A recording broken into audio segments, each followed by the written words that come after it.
Hi! Today I would like to show you how you can transfer files from XIAOMI BlackShark phone to an Android device. Start by accessing Play Store on both devices. Then you need to tap on the search bar and type Send Anywhere. After that, download this free app from this developer and click on Open.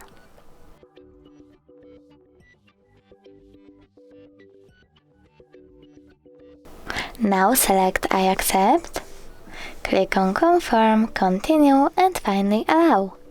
After that, go with Send on BlackShark and Receive on an Android.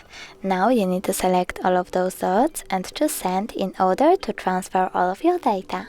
It will take some time though, so I will only click on this one photo, choose Send and choose Got It.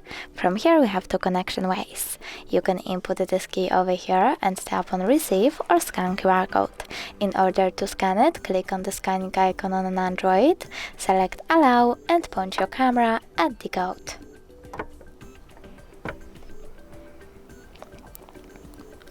As you can see, my photo was successfully transferred. If you wish to check it out for sure, you can always find some kind of Files app. Then go into, in my case, Images and tap on Send Anywhere section. Thanks so much for watching. If you enjoyed this video, leave a like, comment and don't forget to subscribe. Bye!